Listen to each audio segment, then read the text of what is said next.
Enseguida vamos con las noticias del Santander, que nos trae todos los días a esta hora, con Rosana Laviada y Vanessa Vallecillo. Pero hoy es un día, luego lo vamos a debatir además con el director del Mundo, con Paco Rosell y con Alejandro Vara. Es un día especialmente importante. Asomarse hoy a las portadas, excepto la de ese panfleto soviético púnico llamado El País, que debe ser el país de nunca jamás. Pero la prensa que merece ese nombre, prácticamente se centra con diversos ángulos, refiriéndose a diversos asuntos, prácticamente en el mismo. Estamos ante una ofensiva, no es exagerado calificarlo, de golpe fiscal contra el Estado. No es un golpe de Estado fiscal, porque para un golpe de Estado hacen falta más cosas, pero es un golpe fiscal contra el Estado en todos los ámbitos. Es un golpe de la Fiscalía particular del Gobierno, dirigida por la archirreprobada, reprobable, lamentable, que en cualquier país estaría fuera de cualquier cargo público, execrada públicamente, información vaginal, éxito asegurado, Marlaska maricón, los jueces y fiscales del Supremo menoreros en Colombia, y además la íntima de Balta Garzón, la que bebe de mi copa, decía el seminarista Regordío. Era seminarista Garzón, pero debía ser de los peores, porque no aprendió a escribir, escribe hasta los autos con faltas de ortografía. Pero, amigo, se ha hecho millonario. Es hacerse comunista y millonario, es que va de la mano. La íntima, la entrañable de Garzón, la que le dice, ¿puedo decirlo? Le dice en la comida de las cloacas, la ninfa de las cloacas, le dice a Júpiter tonante con voz de pito, ¿puedo decirlo? Hila, dice el otro. Y entonces dice, maricón. Marlaska es maricón. Hay quien dice que ahí es donde empezó la ruina absoluta de Marlaska. El día en que aceptó sentarse en el Consejo de Ministros con una tía que lo trata así, como diría la ministra de Igualdad, jotía. Jotía, jotía, jotía. Y tío. Bueno, el problema de fondo. Este es un gobierno que es un gobierno golpista, es un gobierno antinacional, antidemocrático, que ha puesto todo el aparato del Estado al servicio del gobierno. En lugar del gobierno servir al Estado como poder ejecutivo, es uno de los 3 poderes que reconoce la Constitución, ha puesto al revés, ha puesto todo el Estado al servicio del gobierno, el gobierno al servicio del presidente y el presidente al servicio de los intereses de sus socios, que son los que le mantienen en el poder. Sus socios son Bildu, Esquerra, el PNV, los catanazis de Torra y Cocomocho y sobre todo los comunistas venezolanos. Hoy hay un artículo verdaderamente extraordinario y escalofriante de María Corina Machado, la dirigente venezolana, en algún lugar del exilio. Las veces que hemos podido hablar con ella siempre es en algún lugar oculto, porque la quieren matar a toda costa. ¿Quiénes? La gentuza que tenemos aquí en el gobierno.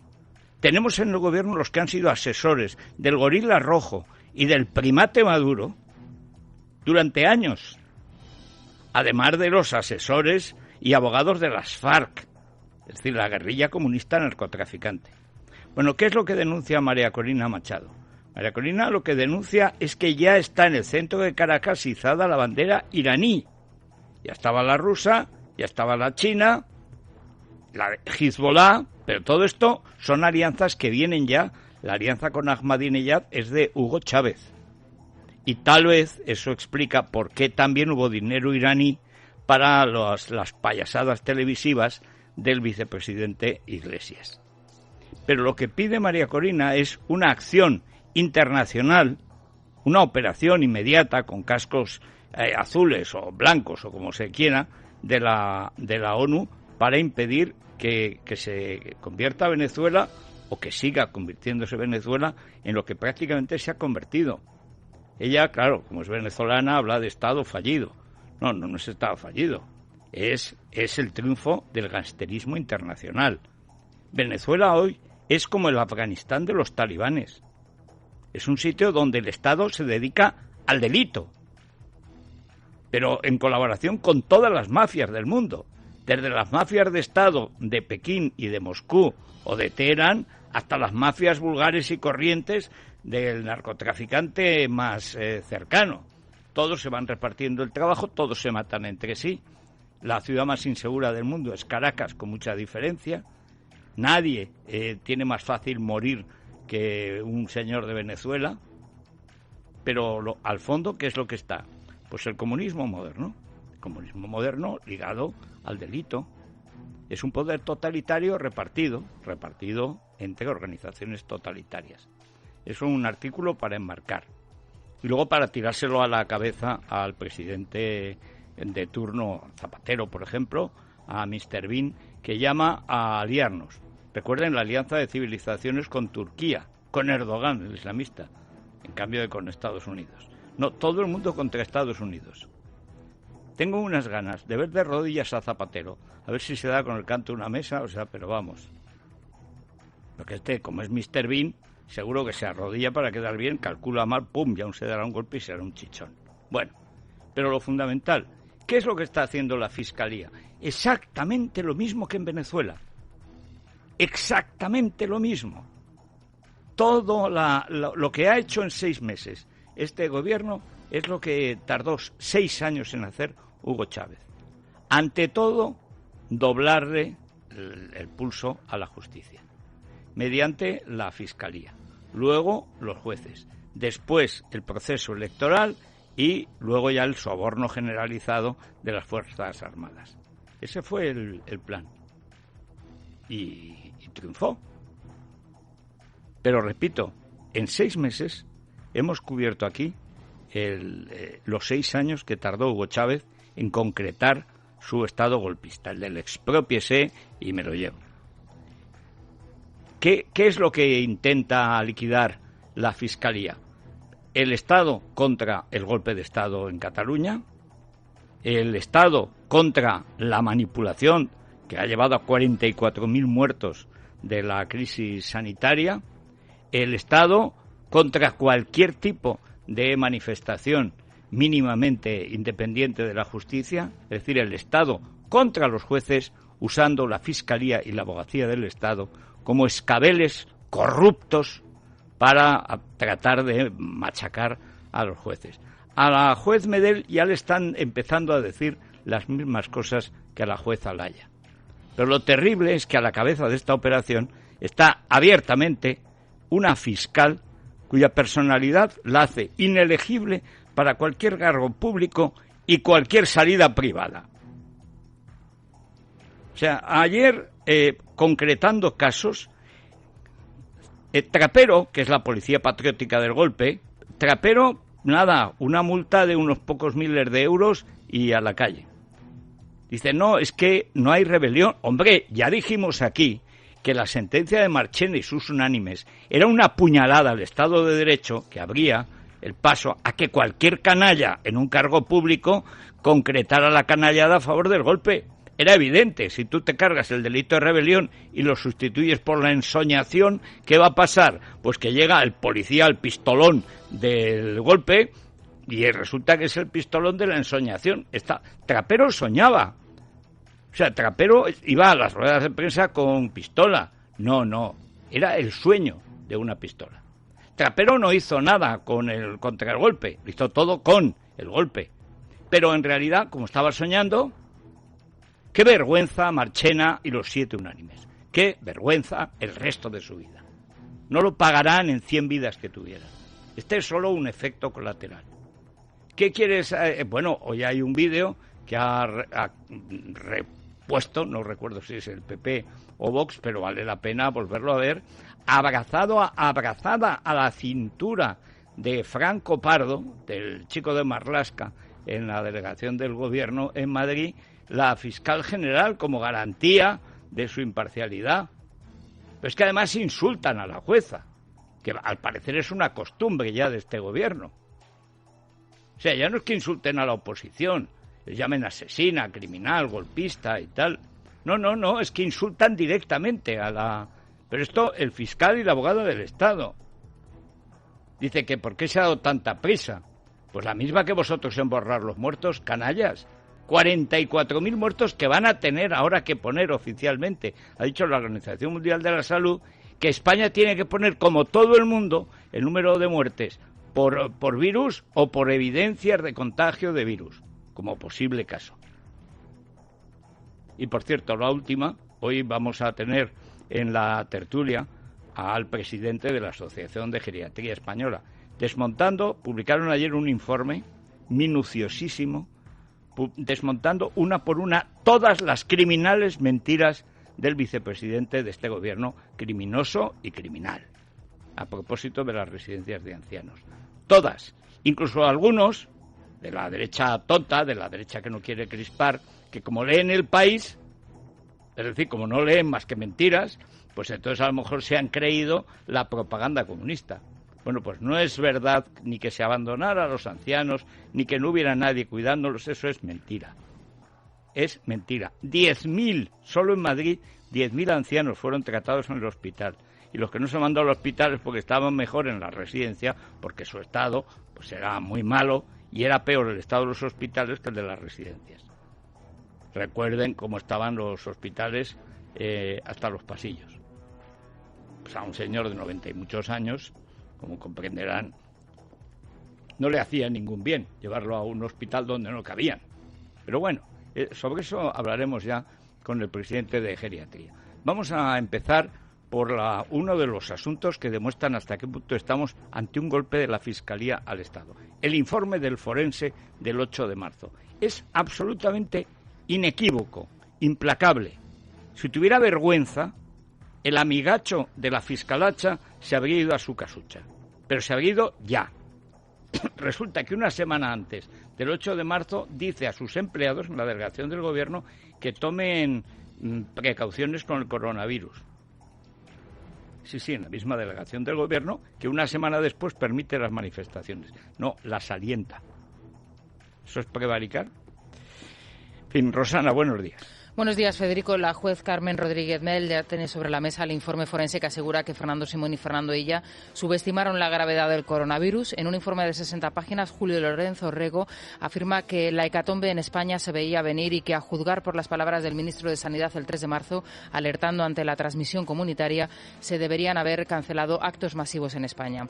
El estudio del forense sitúa a finales del mes de febrero la posibilidad de pandemia, cuando Simón todavía restaba importancia al virus, y respecto a José Manuel Franco, que mañana declarará ante la juez, destaca el forense que el día 28 de febrero emitió unas instrucciones claras para proteger a sus trabajadores en la delegación del Gobierno, cuando días después autorizaba la manifestación del 8M. Es como cuidar a los de casa, añade el forense, y menospreciar a los de fuera. El informe coincide con las instrucciones del Gobierno a la Fiscalía, que pide archivar la causa del 8M. Todo esto tras el encuentro de la cúpula fiscal la semana pasada para unificar criterios. En este caso se siguen los pasos de la Abogacía del Estado, que ayer presentaba un nuevo recurso contra la jueza y la Guardia Civil, a los que acusa de lanzarse a la búsqueda voraz de indicios de delito contra el Ejecutivo. El Ministerio Público, por su parte, asegura que Franco no cometió ningún delito de prevaricación. Además, oculta la identidad de los fiscales que firman la solicitud. Bueno, atención con esto, ¿eh? Hasta ahora solamente se encapuchaban o pasaban a la clandestinidad los jueces que tenían que entender de casos de terrorismo. Fue el caso de Colombia con las FARC o de Perú con Sendero Luminoso. Pero en España los que se ponen capucha son los terroristas. O sea, las ruedas de prensa con capucha o pañolón capucha o boina y pañolón capucha eran los de la ETA, el terrorismo catalán. Estos son. O sea, ya el fiscal, que es el Ministerio Público, es tan privado que es clandestino. O sea, en España, donde la Constitución ordena que la justicia sea pública, resulta que el Ministerio Público pasa a la clandestinidad, porque es de tal vergüenza lo que están haciendo. Es tan indecoroso, es tan delictivo, tan delictuoso, y es, desde el punto de vista político, tan miserable que no se atreven luego a ir a una terraza, ni con la distancia de seguridad. Es una verdadera vergüenza. Estos tíos se llaman fiscales. Pues que digan sección clandestina de fiscales del gobierno para acabar con el Estado. Sería lo correcto. El recital que han dado de cobardía y de doblez, facilitado por la sentencia de Marchena y sus unánimes, desde luego. La de la ensoñación. La ensoñación fue la modorra de la justicia de Lucianico y de los que no se atrevieron ni a poner un voto particular en contra de esa basura de sentencia. Lo dijimos hace 2 años cuando se produjo. Esa sentencia es letal para el Estado, para el jefe del Estado, para la monarquía parlamentaria que ha dado la cara por la legalidad. Es un salvoconducto para estos golpistas y los que vengan. No, es que tenemos que conseguir unanimidad, no sé qué, unanimidad en las bandas mafiosas. Hay que tener unanimidad. Al discrepante le pegan un tiro y lo entierran en el cemento. ¿Cómo que una unanimidad? ¿Unanimidad en un golpe de Estado? ¿Unanimidad en la ensoñación, en la medrosidad, en la cobardía? Ay, señor. Vamos a ver cómo defiende a la policía patriótica de Trapero, el del pistolón. Enorme policía, fantástica policía, cuyo comportamiento en el atentado de las Ramblas... Bueno, ríanse ustedes de lo que ustedes quieran, de los hombres de Harrelson. O sea, llegaron incluso a fusilar en campo abierto a un islamista que no iba armado, que era el último testigo de la masacre de las Ramblas. Esta es la gran aportación de los mozos de Trapero, que por supuesto no hicieron nada contra el golpe y todo con el golpe, pero ya le han encontrado una gatera a estos fiscales enmascarados. Sí, en este caso la Fiscalía de la Audiencia Nacional acepta una condena sin prisión para Trapero, el que fuese jefe de los Mossos de Escuadra durante el 1. Tal y como les adelantaba este fin de semana Libertad Digital, la Fiscalía de la Audiencia Nacional cambia la acusación de rebelión por sedición. Lo más interesante es que además introduce un cambio en la calificación solo por un delito de desobediencia que libra directamente de la cárcel a Trapero. Eso sí, sería expulsado del cuerpo de los Mossos de Escuadra. Vamos a escuchar a los diputados de Vox y Ciudadanos, Buxadé y Edmundo Val. Me parece un auténtico escándalo que la Fiscalía, al servicio del Gobierno, como lo dijo el propio presidente del Gobierno, la semana siguiente de haber cesado a Pérez de los Cobos y de producir una ruptura brutal en la cúpula de la Guardia Civil, se avenga a seguir las instrucciones y las directrices de sus socios separatistas. En mi opinión, después de la sentencia del Tribunal Supremo en el asunto principal, pues se trata simplemente de una readaptación a la sentencia que ya existe, de la calificación que en su día se realizó por rebelión y poco más, hay que decir. Sí, hombre, sí, hay que decir que han añadido desobediencia, Edmundito. ¿Qué pasa? ¿Que ya eres murciano? ¿Ya te has pasado también al PSOE? ¿Qué velocidad lleváis los de Ciudadanos, eh? Habéis pasado del naranja al rojo, camino del morado, ¿eh? ¡Qué vergüenza! ¡Qué vergüenza! O sea, este tío que dimitió de abogado del Estado... Dice, no, la calificación a sedición sí, pero a desobediencia. ¿Y eso por qué? Ay, es que ya estamos en brazos del poder mediático gubernamental. Ya nos hemos vendido del todo. Pues nada, a vender alfombras en la playa, barato, barato. Ciudadanos, barato, barato. Y luego Aguado apuñalando a Ayuso. Si es que no falla, el que es traidor en una es traidor en 21. Pero en fin, vamos ahora con otra operación también de la Fiscalía, porque es que no dejan sitio. Como el que plantó cara de verdad al golpe fue el rey, pues hay que ir a por el rey, porque este es un gobierno de golpistas, traído por la moción de censura de Bildu, de la Esquerra y tal, que desde el principio depende del golpismo catalán. Es tan sencillo como eso. Que como a Felipe no le pueden decir nada porque el hombre no ha hecho nada, pues entonces vamos a ir contra el padre y a decir que es la corona, que es la casa real. Bueno, y ahora el docto en monarquías, el experto en dinastías es Echeminga Dominga, que salió de Rosario como salió y aquí se ha dedicado a delinquir, a no pagar a la seguridad social, a hacer obras sin permiso. Y va dando clase, no sé muy bien de qué, si es semianalfabeto. Pero el caso es evidente. Atacamos a Juan Carlos para debilitar a Felipe. A ver si podemos echar a Felipe diciendo que es Juan Carlos. Es de 2 y 2 son 4. El Supremo ha asumido la investigación del rey Juan Carlos por su papel en el AVE a la Meca. Este tribunal estudia irregularidades en los contratos, aunque la Fiscalía no prevé citar al rey emérito, ya que solo podría ser juzgado por casos posteriores a su abdicación. Zarzuela se remite al comunicado del rey Felipe VI, donde renunciaba a la herencia, mientras Podemos y los socios separatistas del Gobierno pretenden aprovechar el caso para hacer una causa general contra la monarquía. Escuchamos a Echenique y a Jaume Asens. Es gravísimo para la democracia que existan sospechas tan serias de corrupción sobre la Casa Real. Más allá de las posibles consecuencias penales que puede investigar la Fiscalía, es obvio que esto afecta de lleno al ordenamiento institucional y constitucional de nuestro país. Porque se ha roto un candado de impunidad de la monarquía. Por primera vez desde la recuperación de la democracia, el rey emérito será investigado por unos hechos de presunta corrupción. El primero que dijo que Juan Carlos tenía que abdicar fui yo. Está en el diario El Mundo. Es una entrevista que me hacen. ¿Y usted por qué cree? Estaba yo todavía en la COPE. ¿Por qué dice que tendría que abdicar? Lo había dicho en el telediario. Entonces en Telemadrid había espacio para las voces de derechas. Y hacía un telediario Dragó. Entonces me invitó. Y el rey, el rey tendría que abdicar. ¿Por qué? Pues porque está pillado en casos que comprometen a la corona, que dé paso a su hijo, que está limpio, que es un tipo decente, ya ha hecho la transición, que no es por qué, esto en sus últimos años. Bueno, yo acabé fuera de la COPE, pero tenía razón. Entonces tenía que haberlo hecho. No con el elefante, con Corina y todo eso. Entonces, porque todo eso ya se sabía. Corina vivía en Langorilla. Ahora, ¿eso afecta a la corona? No. No, los reyes son como los melones. Tú los catas, los hace que funcionan bien, pues muy bien. Que no, pues abdican en una monarquía parlamentaria ante la presión de la opinión pública. El problema es que la opinión pública éramos dos. Los que estábamos en el secreto, que éramos él y yo.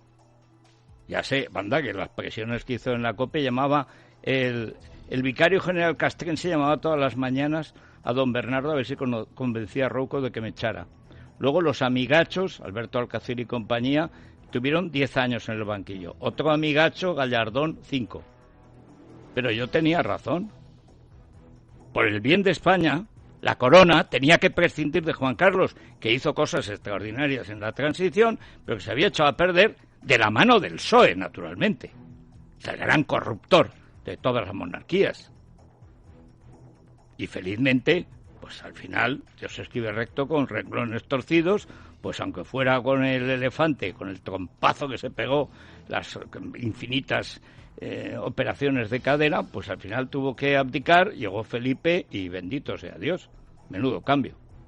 Bueno, y ahora vamos con el peor de todos, aunque depende de Sánchez, que es su alter ego, que es Iglesias. Iglesias llamando criminal a la presidenta de la Comunidad de Madrid. Yo creo, Rosana, si no piensas otra cosa, que como esto es un plato fuerte, lo podemos dejar para las 7:30. Perfecto. ¿Te parece? Para las 7:30. Venga, pues una pausita y luego vamos con esto, que ha quedado, si ustedes leen el informe de la Sociedad Española de Geriatría y Gerontología, es, si tuviera decoro, una mínima vergüenza, se callaría para siempre. Se iría al Valle del Silencio de León y allí haría pues lo que voy a hacer yo ahora mismo, que es callarme. Es la mañana de Federico, con Federico Jiménez Los Santos.